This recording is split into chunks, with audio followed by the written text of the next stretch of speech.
Você consegue lembrar o que conhecimentos neurocientíficos tu usou para sair da bad? Tipo, Opa! Bom, vamos lá. Primeiro a gente tem que entender a questão que é assim, você precisa saber o que está acontecendo dentro de você para você resolver. Essa é a primeira coisa.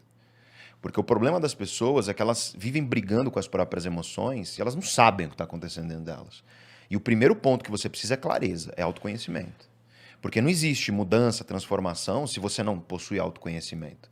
Né? Eu tenho um curso que é o projeto que chama Projeto Autoconhecimento e Transformação. Porque não tem um sem o outro. Né? Essa é que é a grande questão, pelo menos de maneira duradoura. Tá? O autoconhecimento ele é a base para você conseguir mudar. Então vamos lá, você está apaixonado. O que acontece com você quando você está apaixonado? A paixão ela vai causar uma série de alterações fisiológicas no seu corpo que já são documentadas pela ciência. Então, por exemplo, quando você fica apaixonado, ocorre uma inibição de alguns circuitos cerebrais que nós chamamos de circuitos pré-frontais, que ficam aqui atrás da testa. Sabe outra coisa que inibe pré-frontal? Bebida alcoólica. Então, ficar apaixonado é meio como ficar bêbado. Né? Porque você fica, eu brinco, né? A paixão, eu brinco, e foi isso que acabou viralizando, né? A paixão é um estado de demência temporária com duração média de 12 a 24 meses. Aí viralizou essa frase, né? Mas o que eu quero dizer com essa frase é o quê? Aí põe na thumb do corte, né? A paixão é demência. Dá bom, dá bom. E aí, você fica. E quando eu digo demente, você fica com a sua tomada de decisão prejudicada, em primeiro lugar, porque teu córtex pré-frontal está inibido. Mas não só isso, você fica com maior dificuldade de controlar impulso. Ficou bêbado já, né, Igor? Alguma vez na sua vida? Já. Tá. Quando você fica bêbado, você consegue cumprir uma dieta?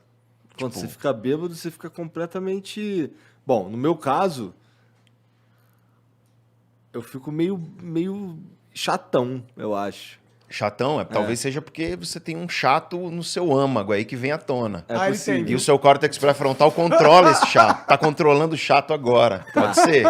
Pode ser. Mas é legal perceber o quê? Que quando a gente bebe, a gente fica mais impulsivo.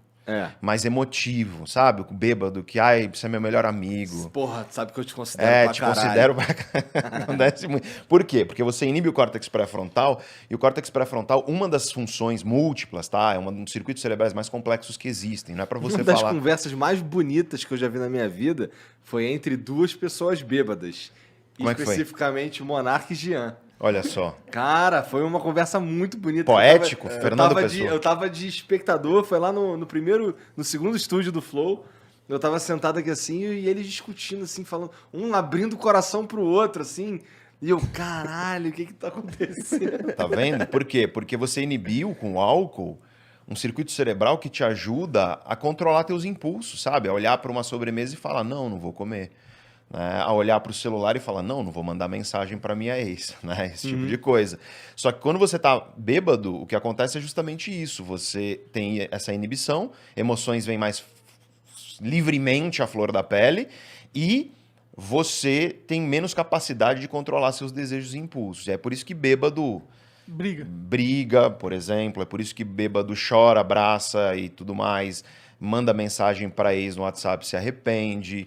Né? É por isso que a pessoa, quando fica bêbada, tatua alguma coisa e aí depois... Por isso que tatuador, inclusive, não aceita muitas vezes o cara tá bêbado, porque aí o cara se arrepende, dá problema pro tatuador. Só que na paixão acontece isso também, é como ficar bêbado, cara. Você fica... Já percebeu que você olha pra pessoa e parece que ela é perfeita? Aquela coisa maravilhosa, olha, não tem defeito, assim. Então a paixão ela é um estado de demência temporária, com duração média de 12 a 24 meses. E por que média? Porque você tem menos e mais, é uma média, e média nem sempre é uma boa medida para você. Tem muita gente que pergunta, ai, quanto tempo mais eu vou ficar com isso? Não sei, cara, cada indivíduo é um indivíduo, eu sei qual é a média.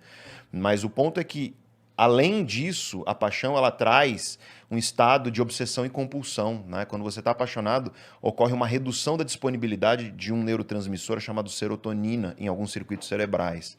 E a serotonina está muito associada a isso, a obsessão e compulsão.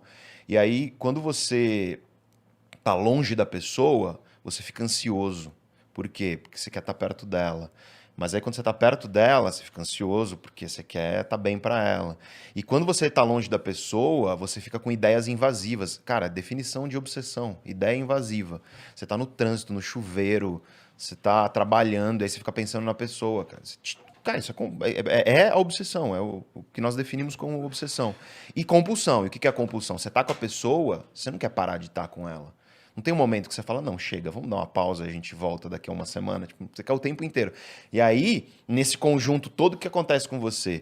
Você tá com a tua tomada de decisão prejudicada, você tá obsessivo, você tá compulsivo em relação à pessoa, você não tá enxergando o defeito nela, você acha realmente que a pessoa ela é uma espécie de parece que é um pedaço seu, né? Então, quando você perde, dói. E aí vem a coisa que é necessária de se entender. Então, quando você tá apaixonado, você está meio bêbado. E a tua tomada de decisão ela está prejudicada. E, portanto, o que você aprende aqui? Não toma decisão grande e importante quando você está apaixonado. Né? Você tem que saber disso. Sabe? Tipo, tatuar o nome da namorada na nádega esquerda. Aí o cara vai se arrepender. Né? Não casa quando você está apaixonado. Porque casamento é uma coisa que é a construção de uma família que pensa num longo prazo. Essa paixão vai acabar. Se a tua relação sobreviver ao fim da paixão, aí você pode começar a cogitar construir uma família com a pessoa. Mas toma cuidado com isso, porque a paixão deixa inebriado mesmo. Só que aí vem aquilo que você falou. Mas, pô, o que você pode saber de si para você passar por um pé na bunda ou por uma dor emocional de término? É você entender que quando você passa por uma dor de término, de rejeição, sabe? Por que a rejeição dói? Por que dói? Que todo mundo que já passou por isso sabe. Tipo, dói. Dói porque ativa no teu cérebro os mesmos circuitos que são responsáveis pela angústia da dor física. De quando você quebra a perna e leva um soco na cara. Os mesmos. Ou seja, tem estudo, isso é muito louco. É muito louco isso que eu vou falar, vocês vão ver. Quando eu li isso pela primeira vez, eu falei, cara, isso é... Tem estudo que mostra que para a pessoa que está com o coração partido, se você dá para essa pessoa 2 vezes ao dia 1 grama de paracetamol, reduz o sintoma de coração partido mais do que se você der um placebo. Porque é um estudo clínico, entendeu? Caralho. Igual você faz para dor de cabeça, eles fizeram isso. Aí para metade do grupo eles deram uma pílula de farinha, todo mundo sofrendo lá com coração partido, e a outra metade deram 1 grama de paracetamol mesmo 2 vezes por dia. Reduziu o sintoma com significância estatística mais do que placebo. Caralho. Ou seja, por quê? Porque dói, velho. E todo mundo que já passou por isso, cara, você preferia às vezes ter as 2 pernas quebradas em vez de ter passado por algumas decepções amorosas, rejeições, ou mesmo a perda de uma pessoa que você ama, né? A perda de uma mãe, de um pai, de um irmão, de um avô, de uma avó. Porque dói, é visceral, cara. O ser humano é um ser social. As nossas relações são muito importantes para nós, né? O ser humano, se você bota um ser humano no ringue com qualquer bicho, sozinho, né? Um ser humano, com qualquer bicho de médio porte para cima, a gente perde. Ponto final. A gente não tem garras e coraça e não tem chifres. Dizem que tem alguns que tem, mas não é para esse caso aqui, né? Não é para esse caso aqui. Você... Esse pé na bunda que tomou no Tchequipo com uns, não, cara? não tinha. Pior que não, cara. Eu acho que se tivesse, seria mais fácil de superar, porque aí vira uma parada de, pô, não presta pra mim mesmo, é mais fácil. Tanto que não foi, ficou uma coisa de, putz, perdi a oportunidade de não sei o que e tal. E aí a paixão faz isso, né? Mas quando você entende que é um estado que tá doendo realmente dentro de você, eu dou uma dica para as pessoas que as pessoas não acreditam, mas tenta. Você tá sofrendo aí. Cara, quando você, na hora que você pensar na pessoa, desce e faz 20 flexões. Porque o que você vai fazer?